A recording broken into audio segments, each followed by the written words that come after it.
Hello mga Maring! Good morning! Nandito kami ngayon sa aming bakuran.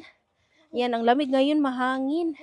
Ang temperature ngayon ay 39 F.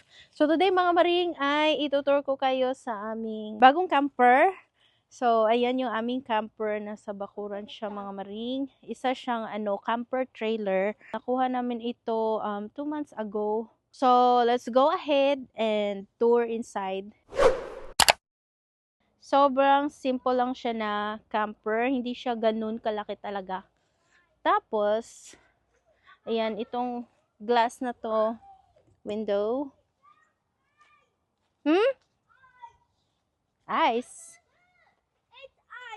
Oh, yeah, because it was so cold this morning.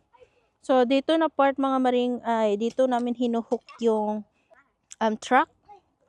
Dahil isa itong trailer, hindi siya yung madadrive mo, yung may driver seat. Hindi ko alam ang tawag nun. Basta ito siya mga Maring, merong propane dyan, at saka yung battery. Ito yung kanyang front. Yan. Dito tayo sa gilid. Nandito yung kanyang door at saka yung parang canopy. So, titignan natin na mamaya. Open it. Is this the key? Which I one? don't know. The purple? Maybe. There you go.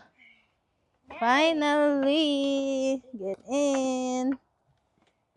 Ang mga alipores. No, you gotta take off your shoes. It's gonna be dirty. Oh yeah, you gotta take off our shoes.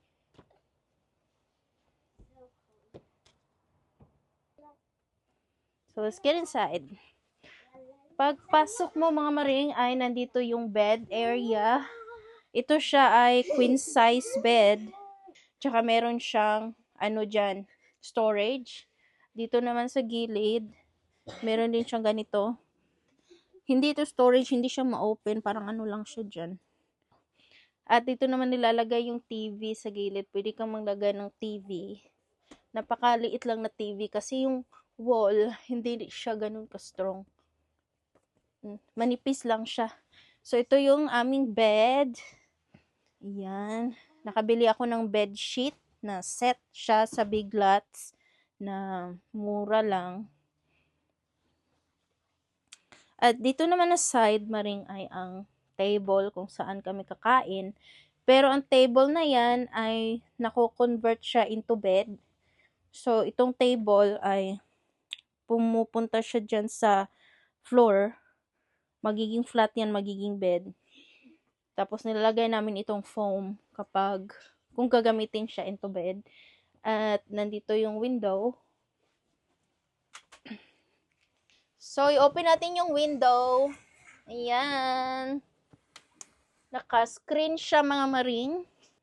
Tapos yung window na glass, hindi siya pwedeng i-open. For emergency only ang nakalagay. So, dito naman sa taas ay meron siyang storage. Open natin. Walang laman. At dito naman yung ibang mga gamit na nilagay namin.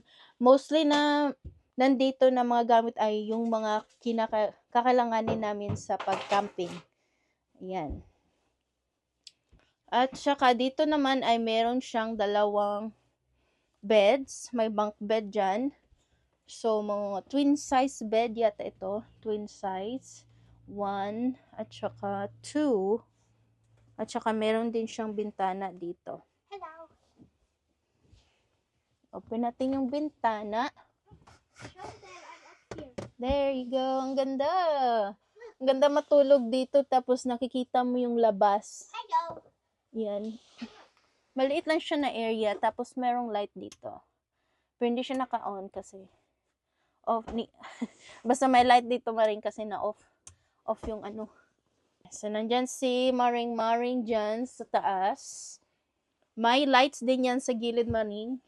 Kasi itong camper namin hindi pa siya na-hook up sa kuryente. So, wala mo ng lights. Basta may mga lights dyan. Nag-o-on yan mga Maring. May lights din dyan. At merong outlet dito. At saka yung kanyang AC. ay nasa taas. Hindi siya yung sa window, hindi siya yung window unit na nilalagay dito. Yun sana ang kukunin namin, kaso sabi ng ahente later on magli-leak siya. So tutulo yung tubig dito sa may higaan kasi may camper na diyan nakalagay yung kanyang AC. Pero dito ay hindi, nasa ibabaw siya, nasa roof. So ito yung kanyang AC at meron din siyang fan. So yan, meron ding dalawang lights dyan. At dito naman ang kitchen area. Wow! So dito maring ay ang heater. Dito yung heater maring. At saka dito yung stove, may maliit na stove, dalawang ano siya. Tapos may on-off dyan.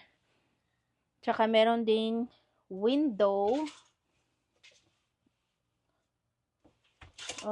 Hindi pala. Ganito pala.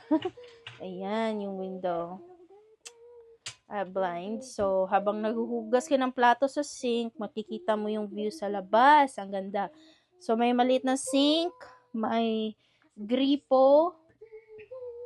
Tapos, dito naman yung mga controls na hindi ko alam paano siya gamitin. Para saan ang mga controls na yan. At saka dito yung exhaust. Ayan, on mo yung light, off yung light, tapos yung mga smoke, pag nagluluto ka dito, pumupunta palabas ng ano. Tapos may storage dito. Yan. Pero hindi pa namin nilagyan ng mga kung ano-ano kasi baka pag mag-drive, mahulog yung mga gamit.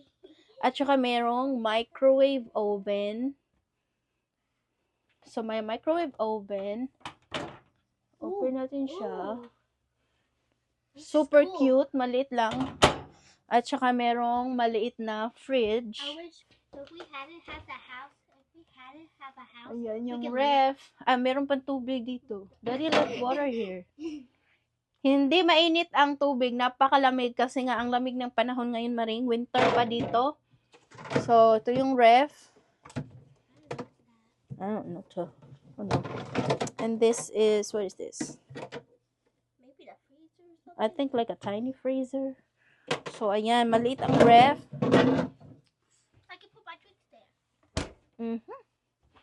Oh my God, baby girl. Natulog na si madam. Natulog kami dito last, nag-try kami natulog dito ng isang gabi.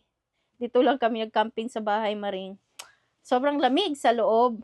Pero nang inon namin ito, Can I share naka-on ito, ay walang lamig, may warm talaga siya. Can I share that? Tapos may outlet dito.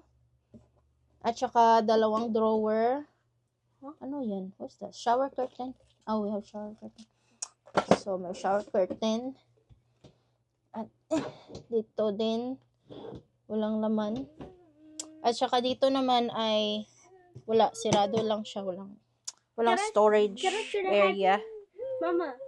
Ito naman yung grill na ginamit ko sa nung may bagyo. Nakabili kami ng ganito kasi nga yung isang week kami na walang kuryente. So ito yung ginamit ko sa pagluto. Ngayon magagamit ko na siya kung magka-camping kami. So dito na lang namin nilagay lahat ng mga pang-camping na gamit. May ano dyan, mga battery, mga iba't ibang tools, tapos may blankets dyan at mga pillow na magagamit namin. So, may storage siya dito sa baba. At ito naman siya, what is this? Parang breaker. So, nandito pala ang breaker sa may may table area. Meron pa ding outlet dito sa may CR. May outlet. Tapos may propane gas alarm detector. Kung may propane gas na smoke, parang smoke alarm, ganun. So, pasukin natin ngayon mga maring ang CR. What's a CR? Comfort room or bathroom kasi tawag dyan dito maring. So, in the Philippines, we call it CR. So, ito yung kanyang toilet bowl, napakaliit na bathroom. Ayan. So, wow. Why there are marks here? Can you open the door? Open the door. So, meron tayong light dito. At saka, ganito yung kanyang Toilet. Don't show them the toilet. super simple na toilet bowl. At saka dito naman yung shower area. Ayan, may maliit na bathtub.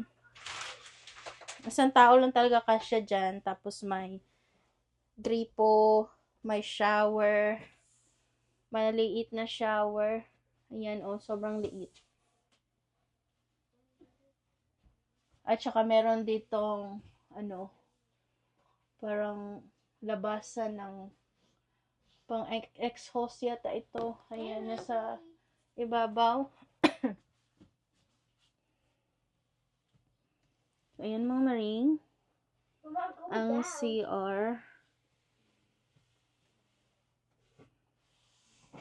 Mama, can you move that? Can you move the grill? Mom! So, maliit lang siya. At merong light dyan. Sana ma-on ko yung light. Pero hindi ko alam paano siya i-on.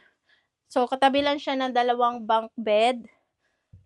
So, maraming taong makakasya dito. Siguro, kasya kaming lahat. 7. 1, 2. Tapos, isa dito sa may picnic table. Tapos, kaming 4 doon sa queen size na bed. So, kasya kami 7.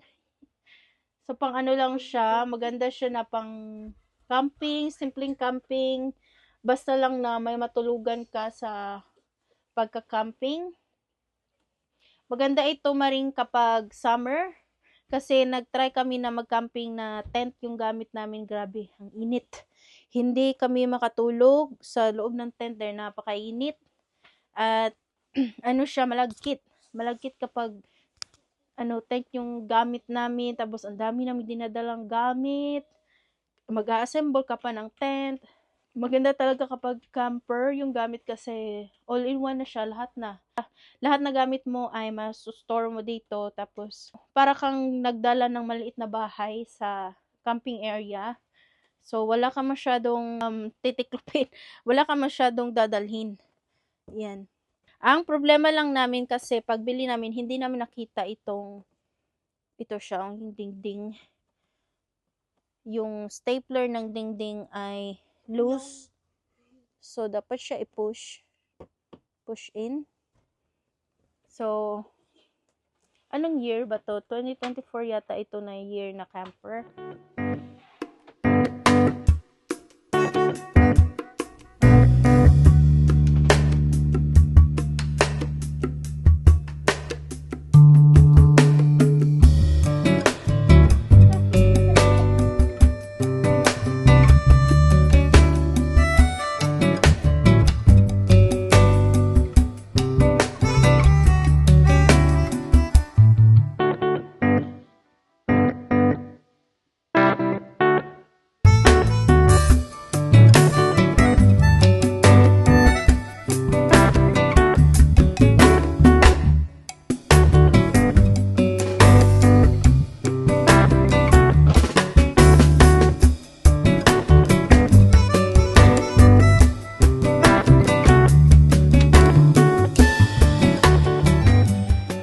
Dito naman sa submarine ay meron siyang screen door para walang mga bugs na pumasok sa loob, mga lamok.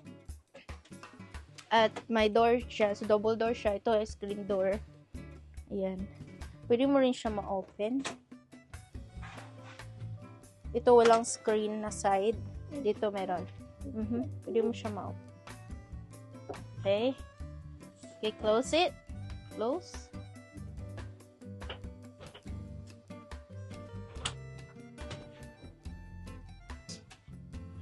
Pwede siya ma-close para walang bugs na pumasok. Hindi pa kami na-try na mag-camping. So, hopefully soon ay matry na namin itong camper. Itong camper namin, no, makapag-camping kami. Sobrang excited ko talaga. Hindi rin pala madali kung mag-camping, no, kasi hindi pwede na, kumbaga magdadrive ka lang tapos kung saan-saan ka lang mag-park. na kung saan gusto mo. Hindi pwede kasi may mga designated parking area na pwede mong makampingan. So, nag-search kami sa online ng mga camping sites. Grabe, sa October yata kami nag-search. Yung mga camping sites punong-puno. Walang available na spot.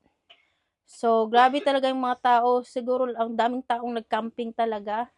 So, hopefully, one day, ay matry namin itong camper namin.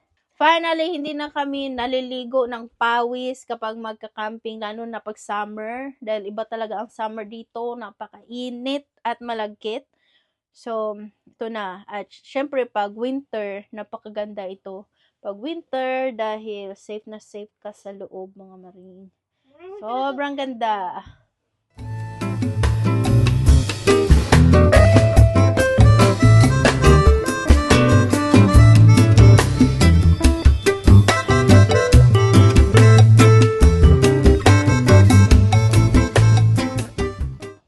Nandito na tayo sa labas, mga maring. Di ko alam anong nilalagay dito, basta may ganyan siya.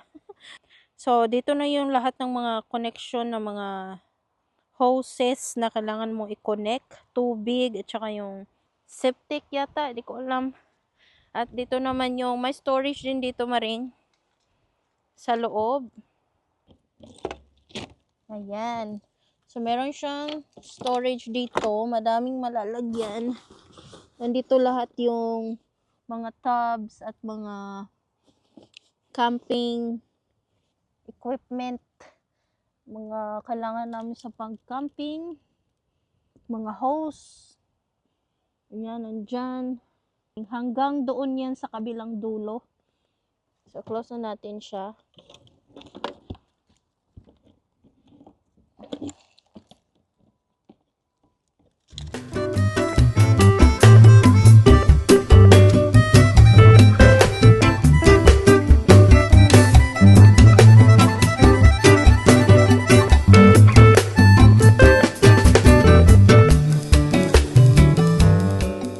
So, dito naman ay may storage din. The same lang yan. Connected yan sa kabila, mga maring. So, yung storage ay mula doon hanggang dito. So, marami ka talagang malalagay na mga gamit. So, yung kapitbahay namin may camper din sila nandyan sa likod. So, ayan. So, ayan na ang aming camper. At saka yung AC nandoon sa pinakaibabaw. So, ayan yung parang hump dyan. At saka dito naman yung likod. Ayan. Meron siyang mga lights. So, dalawa yung kanyang window dito sa left side. At saka nandito din yung mga cables na connection. Hindi ko alam. Dito yata kinoconnect yung power. Ayan. So, para magamit din namin ito sa bahay, mga maring, nagpakabit yung asawa ko ng outlet dito na fit sa voltage niya. So, meron kaming separate na outlet para sa camper. Di pa namin na-try. So, kakakabit lang namin ito. So, meron siyang separate na dito, outlet. At dito naman yung outlet namin sa bahay. Dyan. Para hindi sumabog. Ano ba to? 30 amp. At ito na pala yung likod ng bahay namin ngayon. So, na-change na din siya, maring, no, dahil change namin sa puti. Yung front porch namin ay stain pa namin yun. Gagawin namin ganito. Yung ganyan na stained siya para uniform. So, ayan yung hinalungkat ko yung aking gallery, mga photos. Wala pala akong picture ng old house namin na before siya na lagyan ng siding, yung blue house. Wala pala talaga akong isang picture mga maring, kaya hindi ko mapapakita ang before and after. Ay, dapat pala nagpicture ako. So, ayan mga maring, ang daming mga dahon talaga dito kasi nga winter. Yung mga kahoy wala nang mga dahon. Naglaglag na lahat. Ayan, ang bilis ng panahon Mag-January na, tapos February. Ayan. Tapos yung saging ko mga maring, pinutol na namin yung mga dahon kasi nga namatay. So, ayan na sila sinunog namin. At pagkaputol namin, tignan nyo, tumubo na naman. Ang bilis tumubo ng saging. Yan Katapos namin pinutol, ilang hours lang, nagsilitawan itong mga ganito Ang dami ko ng saging pero wala siyang bunga. Puro lang siya dahon. So next spring, tutubo na naman yan. Marami na naman akong dahon ng saging. So that's it for today mga maring sa aking vlog. See you na naman next time. I hope na nag-enjoy kayo.